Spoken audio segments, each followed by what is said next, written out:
welcome to part 2 of building Thornfield. Here's where we're dealing with the interior of the build, and as you can see off camera, I added some lighting, and I forgot to turn the camera back on after I brought out that canopy bed, but I ended up not using that anyway, so don't worry, you didn't miss anything. I only added some lighting that it was not meant to be permanent. I just have it there so that I can see what I'm doing and so that you can see what I'm doing. So I just added a couple of ceiling lights that were supposed to be off-grid but didn't really end up working, and so I didn't end up keeping those, and just a lot of candles, but it's not enough candles, which you will see.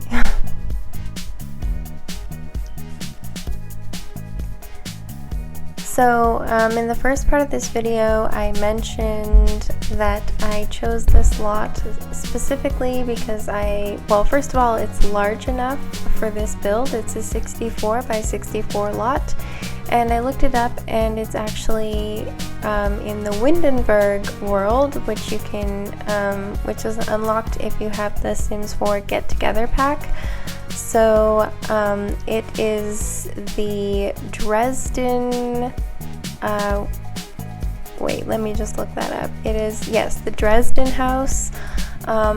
So I bulldozed a lot because there is a house on there when you first load the world by default, so I just bulldozed that for this lot because I liked the size of it and the location. So I'd really recommend using that lot if you are going to do this type of build.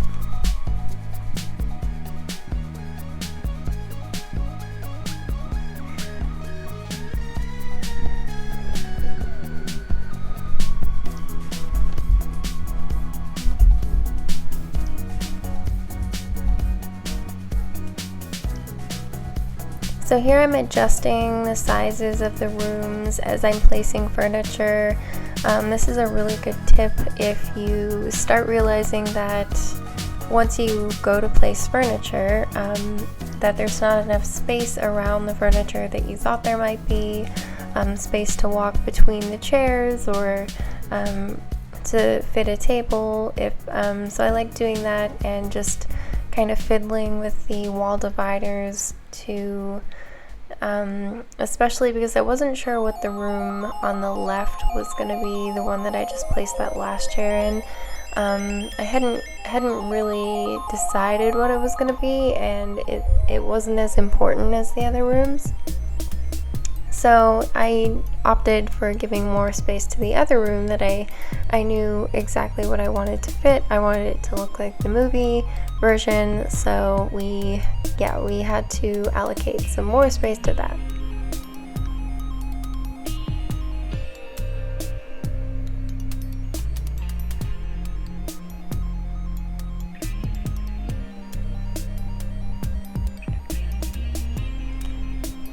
I've done a lot of building,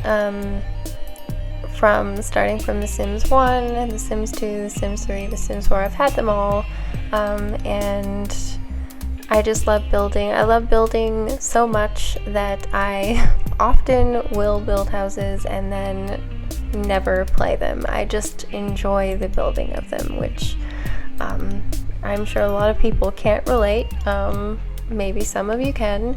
But yeah, I really find the process calming and satisfying if I have a vision of what I want to create, and I find it peaceful and enjoyable. Yeah. So with all this, I found that the fastest way to build and the most flexible way to build for me is to do what I'm doing here, and that is just placing, first of all, I have it sorted on, I believe it's sort objects by function, or by function, and then you can put show all, and it just shows you absolutely every item you have in the game. And then so I start from the top, and I work my way down, and so they're all grouped up. So right now we're in comfort or seating, whatever it's called, I'm not sure, and you just go through, and so any room that would need a couch, I add a couch, and I start looking at my options and playing with the color palettes, and I start thinking, well, maybe this room will have green, and maybe this room will be red, and this room will be, and I just start playing and seeing what's out there, and when in doubt, if I don't know if the room's gonna need a couch or not, I add one in there anyway. Almost as filler, and so as I go, it's just more efficient that way for me, because you can always very easily delete any item. You just take the sledgehammer and click on it, or you just pick it up and delete it.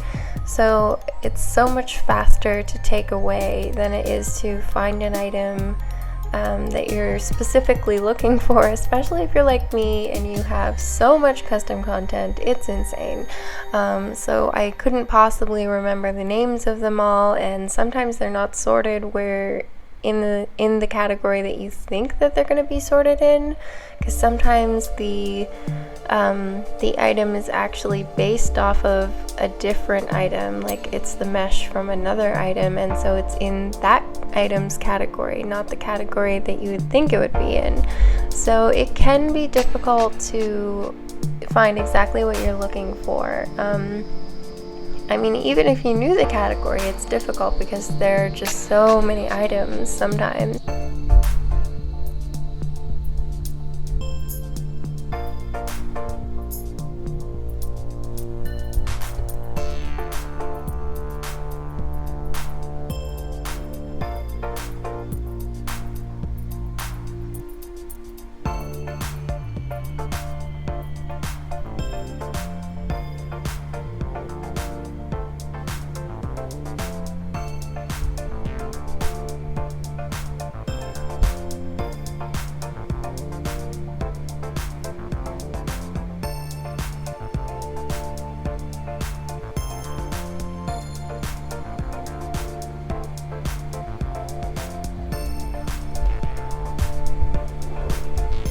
So here I'm just fiddling the exact positioning because I'm again trying to recreate that scene exactly how it was in the movie.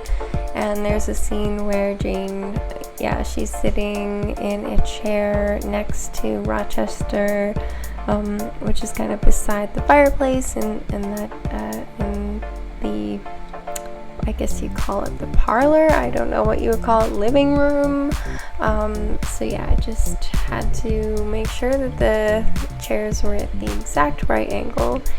And then it's moving on to the upstairs and the beds, and somehow now I have a rock and a stump. It just moves into different categories when you're just doing a gigantic list of all the items you own. So you just have to switch gears. You just have to be flexible, and I think it's faster. I could be wrong, but it feels faster to me.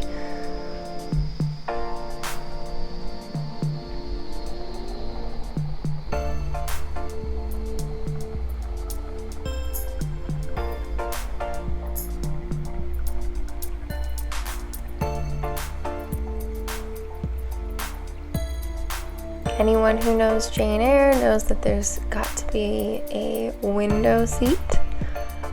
So I was just looking at some options, but didn't see anything that caught my eye at the moment, so I figured there would be more of them later on, and so I just moved on. I thought, sure, a rocking chair can go in the upstairs bedroom, because in the novel, Jane, when she comes, there's a kind of tense scene where the household is woken up by a scream, and Jane has to stay in this room, and she's kind of scared of what's going to happen because someone's been wounded, and there isn't an obvious explanation as to why or how, and she has to stay in this bedroom upstairs, which there's this locked door, and we don't know what's behind the door, but we get the sense that there's something sinister behind the door.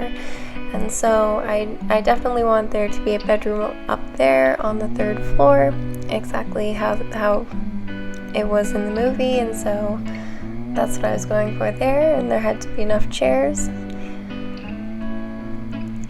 And so now I'm just putting 2 tables together to create. I did some research on kitchens back in the 1840s, 30s, and 40s, and apparently there are inward-facing kitchens and outward-facing kitchens, and modern kitchens that we have now are, I think it's outward-facing. I could be getting that wrong now, but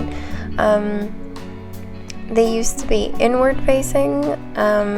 So basically what that means is back then they did not have like refrigerators, they didn't have running water, so they would have one gigantic table generally in the center of the rooms that a lot of people could gather around it, or a couple of servants, and you would be able to be doing several activities around it, and they would have chairs kind of on, that you could bring up to the table or against the wall, and they wouldn't have a ton of cupboards and storage because they couldn't preserve things very long. They would just have to use them. So it's like you butcher a chicken and you use the chicken that day, basically, or you collect the eggs from outside and from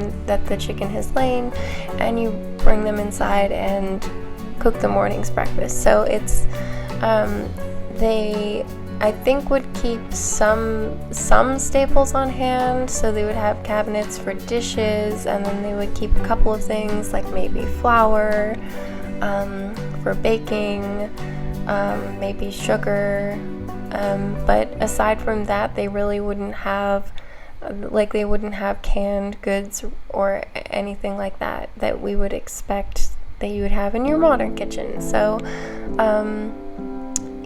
there would not need to be a ton of space for that, and so basically you think of it as a large work area that needs a large work surface.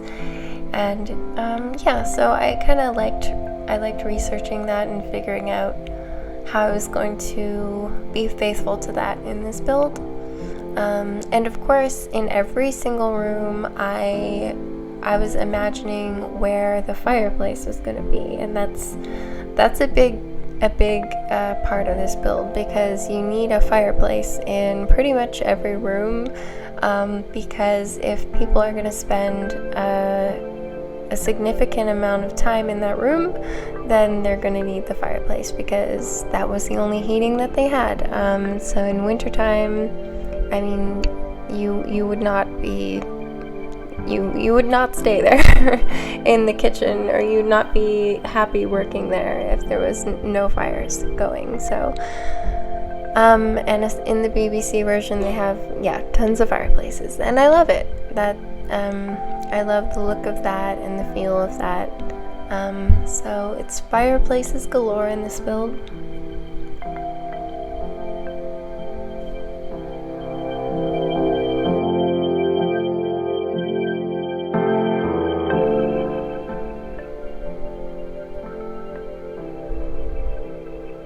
So now I'm adding, I guess you would call them console tables or buffet tables,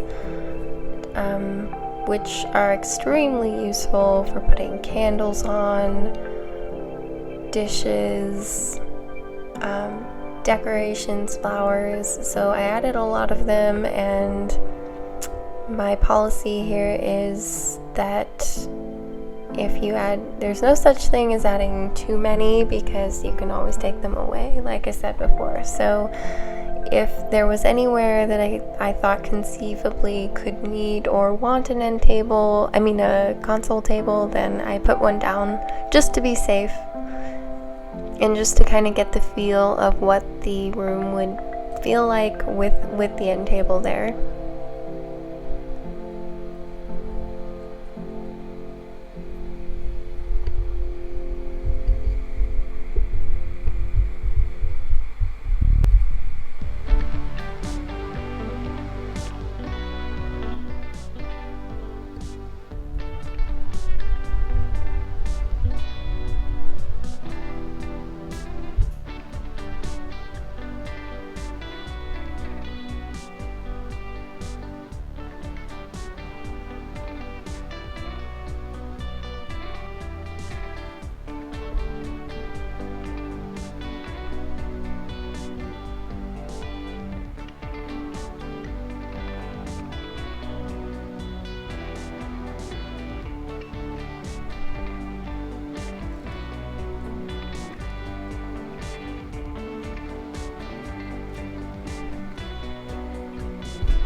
So this room with the red bed and sofa, I was kind of imagining as Rochester's room,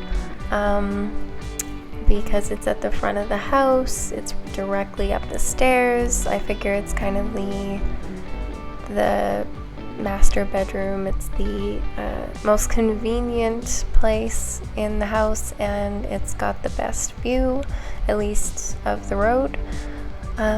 So that's what my thinking was there, and I thought that the more luxurious, glamorous bedrooms, that the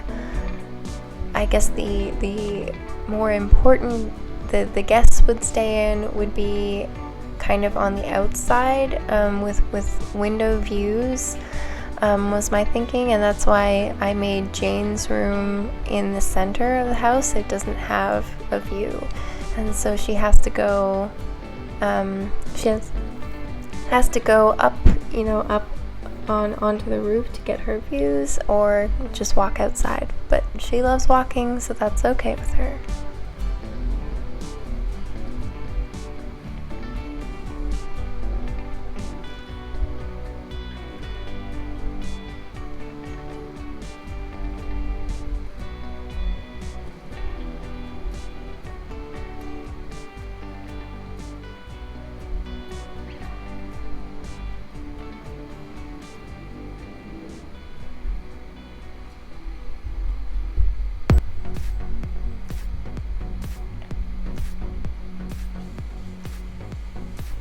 So you can see I'm making a dining room there on the right, and then the ballroom is coming together. It needed some seating and maybe an end table or two, which I thought this Grecian kind of pedestal would fit in with the room nicely.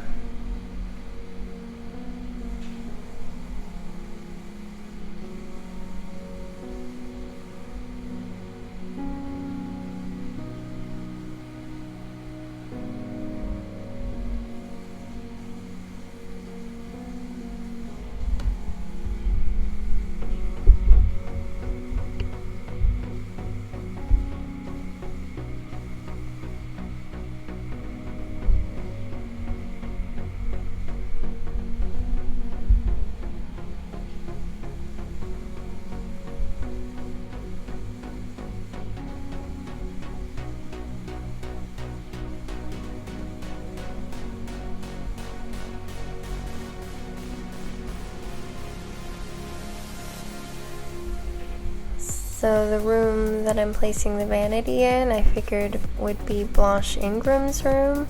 Now I know it's not doesn't really have good views or anything, but it is a guest room and it is the largest of all the bedrooms, so I figured she would care more about that anyway.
So yeah, I said in the first part of this series that I did not have a working custom content that would suffice as a chamber pot.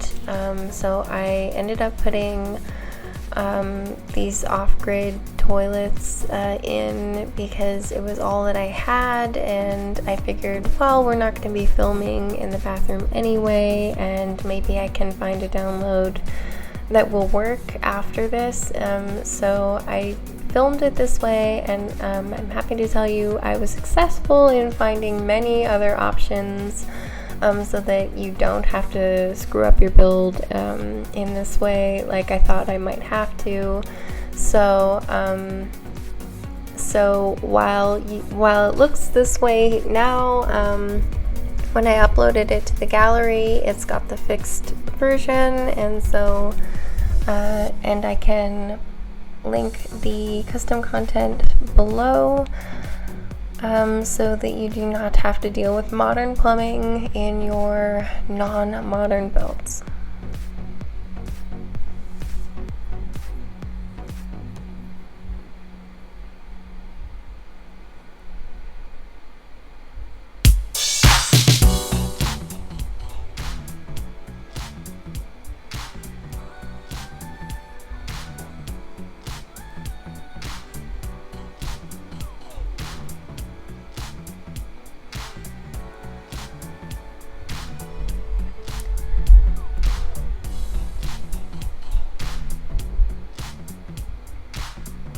So here I'm adding these metal tubs that I think are awesome because they don't have any faucets going on. There's no evidence of plumbing. It's just basically a big metal or stone tub or wooden tub, whichever aesthetic you're going for. And so you can imagine that they're just, when bath time comes, they're going out, they're fetching the water, and then they're filling it up, and so it doesn't what's the phrase? It doesn't break your immersion, or it doesn't harm your imagination of the game.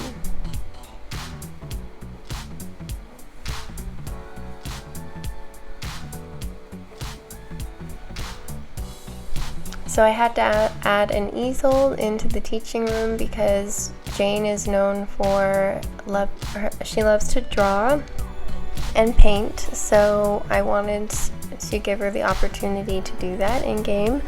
Unfortunately, we don't really have sketching, we don't just have drawing, we only have painting for now, so it had to do, but I think that's okay.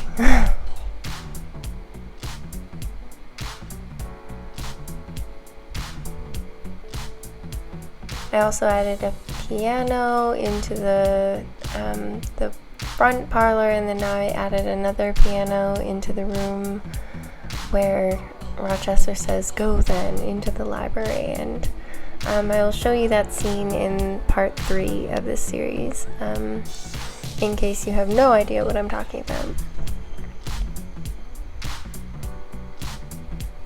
But yeah, there had to be a piano that Jane could play rather poorly, and another piano that Blanche Ingram could play fantastically.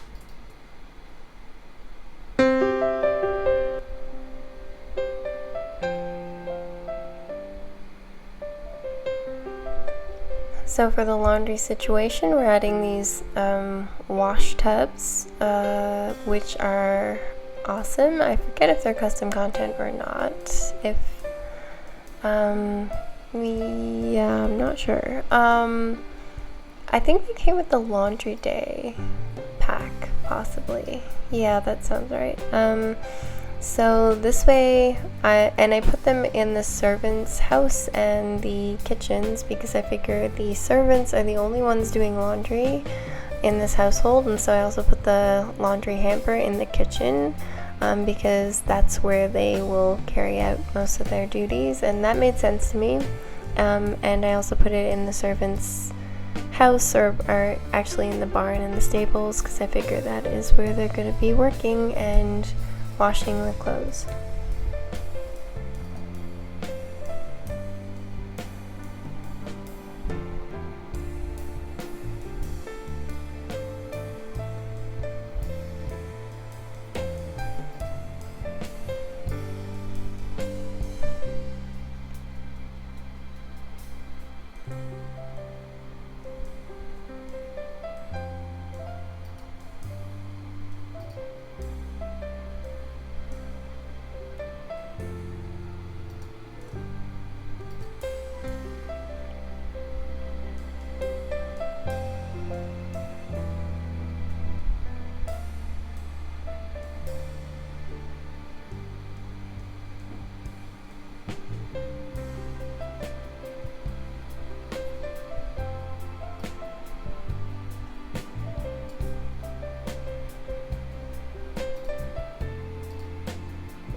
Here I was zooming in to see whether this was plausible, and no, it had no electric. It was clearly a light bulb, and so no, that could not that could not go in the build. Light bulbs have, I don't think, been invented yet at that point, so nope.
So here we're adding some cracks in the wall up on the 3rd floor, which for those of you who don't know what lurks up there, I won't spoil it, but yes, so I just wanted to add some dinge to that room to make it creepier.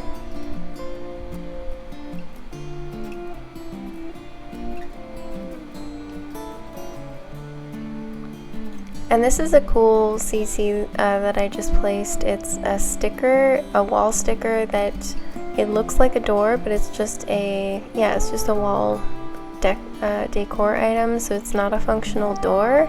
And I liked having that because sometimes to recreate rooms you need a door in a certain spot, but your build can't really work that way. When you go to build it, you would have all these extra doors that lead into really odd places and that just don't make sense when you try and fit the rooms together. So it's handy to have those. So I'd recommend downloading those. So I will link them below.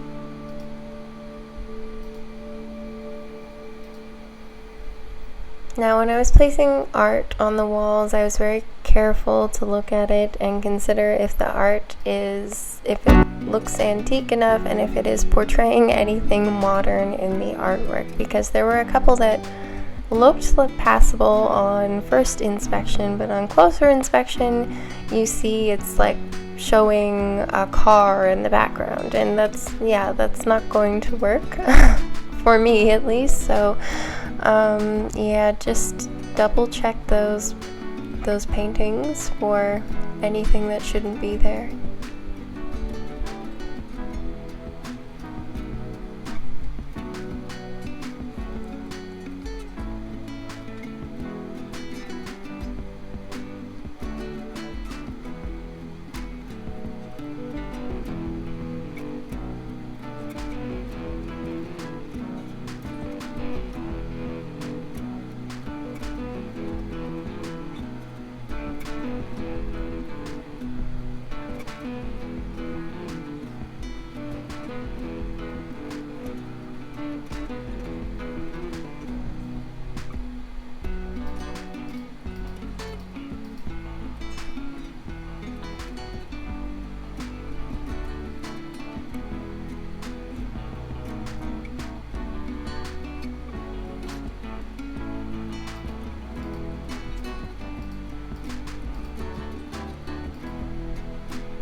Some creepy drawings to enhance the creepy room.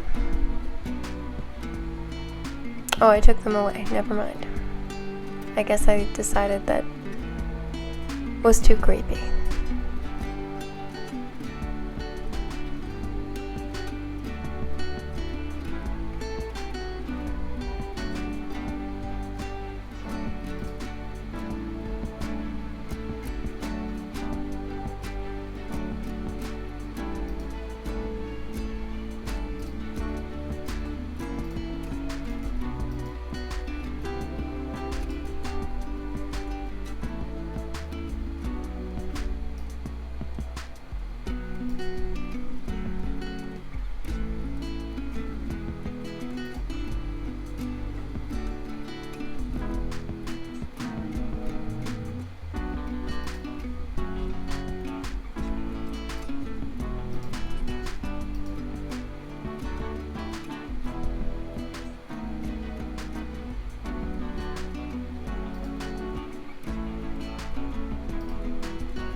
So that's Jane's room that I just added the painting to.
So at this point in the build, I feel like I figured out what every room is going to be. I have most of the objects in the rooms, and I've placed them in what I think might be near to their final position, if not their final position already.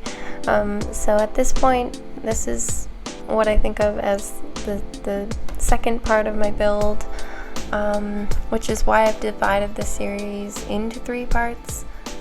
Partly just because it was too long and it had to be divided, but I think it made sense to divide it in where I divided it, because I think of this as the second phase where you've figured out what the rooms are, and you have most of everything figured out in terms of what's going in it, and what's contributing to the vibe of the room, I guess you would say. So I've got the color palette sorted out here.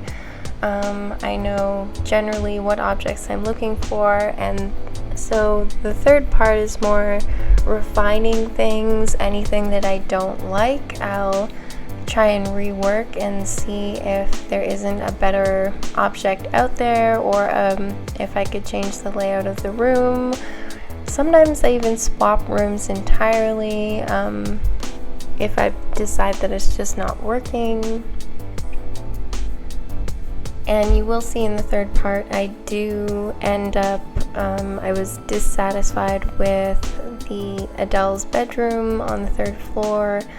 The second floor, so you see that I make some changes there, kind of drastic changes to the second floor, so that's not abnormal for me. Everything's kind of forming, and it doesn't need to be final yet. It's just we're seeing how it works, and if you don't commit in your mind to it being the way it is, then I like that better, because then you're more open to seeing how you could change it and for the better, and how you can fix the problems, because yes, it's taken a lot of work to get it to the point you have it at now, but if it could be better, then well, I'm certainly willing to put the work in to make it better, because that's the whole point. But it's up to you if you want to build that way or not. But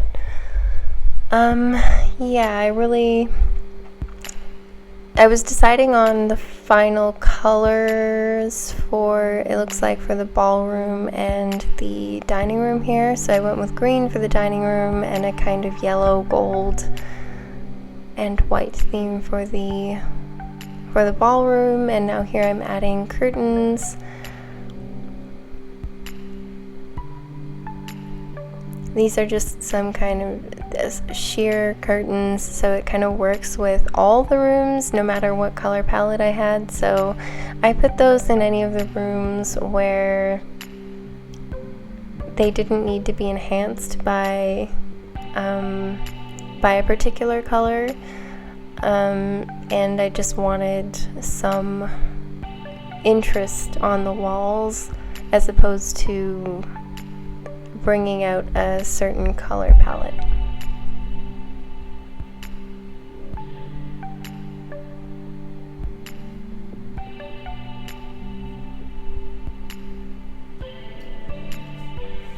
I was thinking of adding curtains for the third floor attic room, the creepy room, but I decided against it ultimately because I'm pretty sure in the movie we do not see any curtains, and it's a very bare bones room, very rough, like beaten up room, aged, bare, concrete, stone.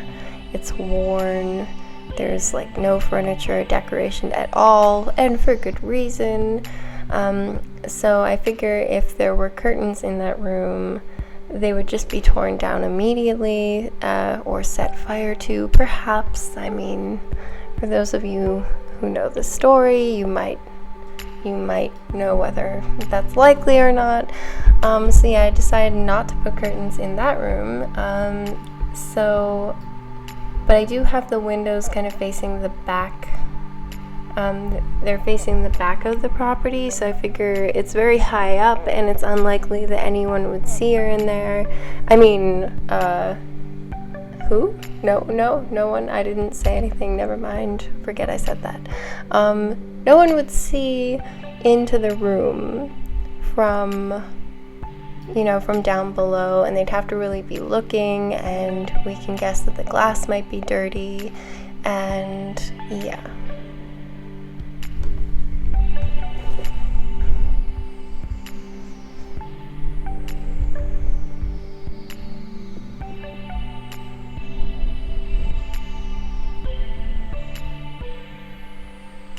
So I just added some canvases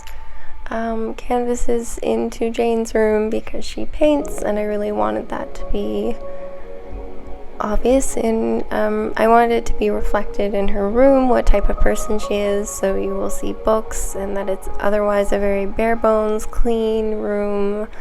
There is a landscape painting, but to me that made sense because she loves nature, and her connection to nature is very important to her in the novel, so that made sense to me.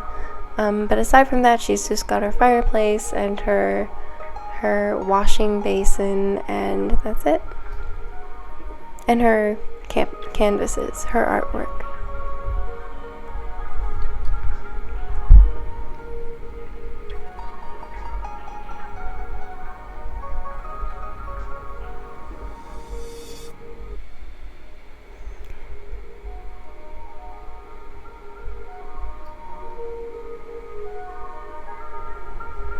So here I'm adding a bird cage.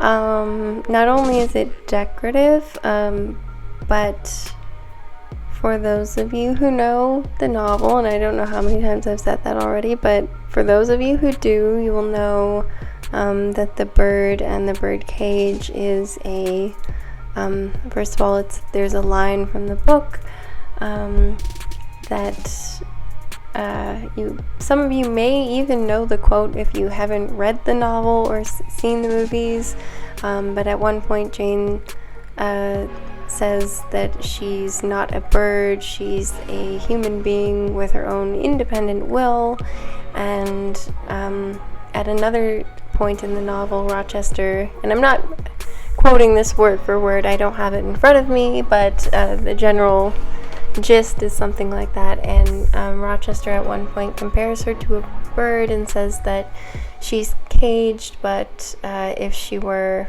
free she would soar cloud high. So I tried to fit birds and birdhouses and bird cages, and there's some gilded birds on the wall of the parlor room. So I just added birds anywhere where it would fit, and where I saw that there were birds, I tried to work it into the build because I liked that theme. I just wanted to bring it out in the build. And now here I'm adding the, what do you call them, the water pumps outside, so that's where they're fetching the water from.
So as we're nearing the end of this video now, I wanted to talk about what's coming in part 3. Part 3 is going to be the final details of the build. It's where I finalize, well, not finalize, because I did go back and fix some of the things that I already told you about, like replacing the toilets, making sure things were as non-modern as possible, fixing anything that that I did not have the chance to fix at the time of filming.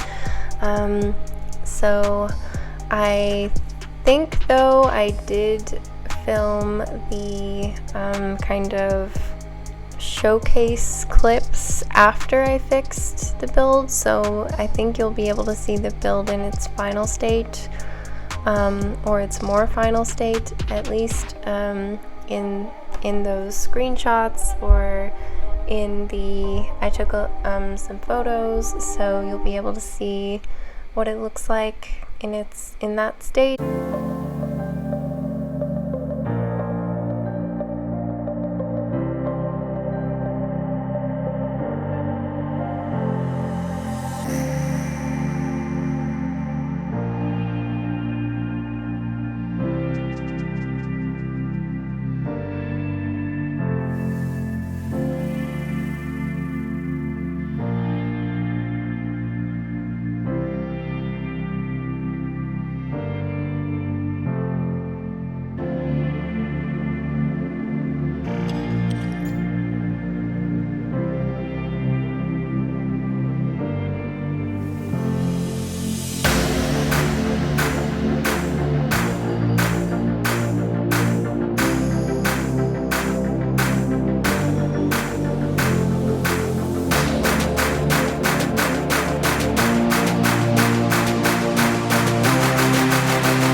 So you'll be able to see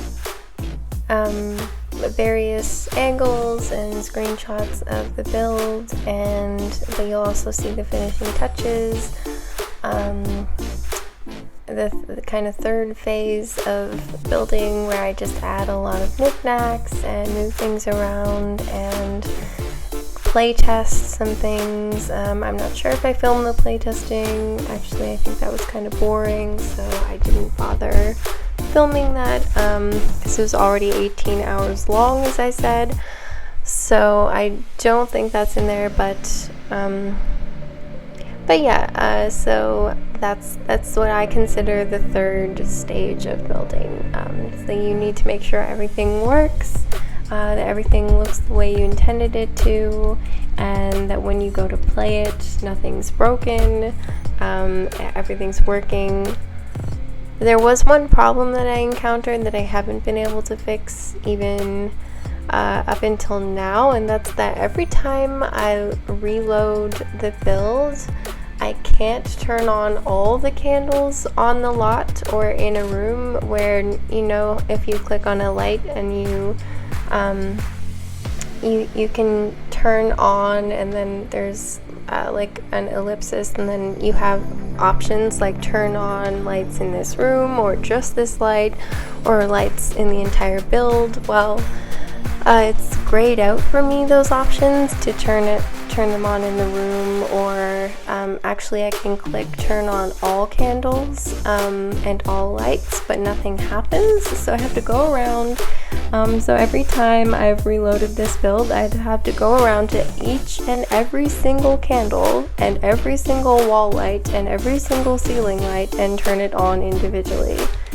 Yes, the pain we must suffer to build in The Sims 4. So I'm not sure what, I've never had that problem before. I don't know if it's like a recent issue, and if any of you know why that's happening, let me know.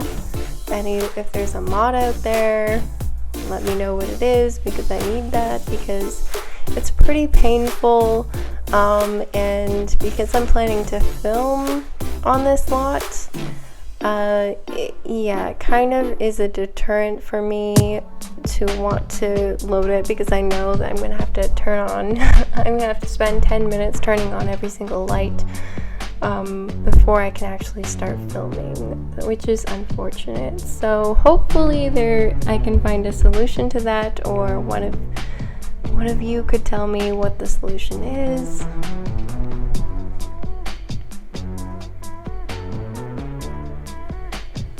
So this room next to the creepy room up on the 3rd floor, I decided this is kind of like a large closet or a storage room, which I figured an old house like Thornfield would have, and they just put things up there that they don't use often,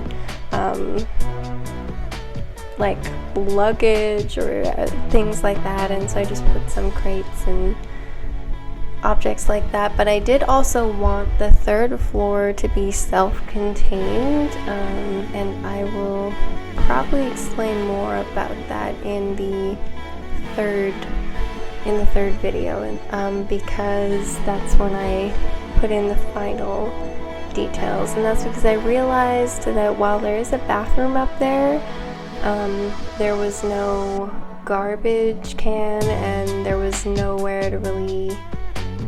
no food source, so I was already thinking that the servants would be bringing food up there, but then they'd have to bring the plates all the way back down.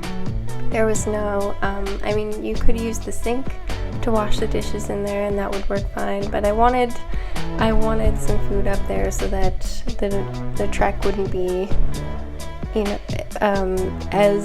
as long, and the servant could just grab some food from up there. And so I made the storage room have a fridge that doesn't look like a fridge, but it's functional as a fridge, so you could just grab a snack and not have to go to the 2nd floor or the 1st floor. And there's a reason for that, for those of you who've read the novel or are familiar with the story.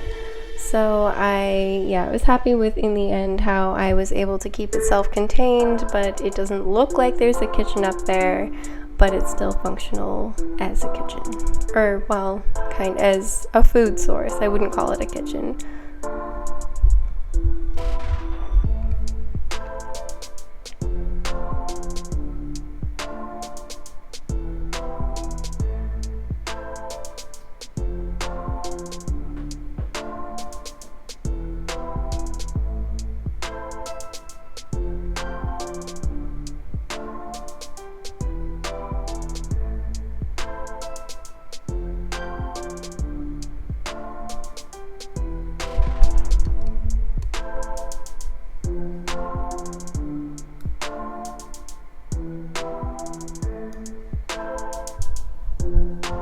Okay, so hope you want to see the third part where it all comes together. I add the final touches and then I show off what the build looks like in live mode. And yeah, you might see a sneak peek of some of the characters. Jane, Rochester, Blanche, Adele, perhaps Mrs. Fairfax, perhaps even someone else, a mysterious person. So yeah, stay tuned for the third video if you want to see that, and I'll try and get that up soonish, although I'm pretty bad at sticking to an editing schedule, but we'll see what we can do. And if you have any suggestions for the build, if you notice something that is floating in the air that I didn't see, or is misplaced or needs some adjustment, let me know, because I don't always see everything.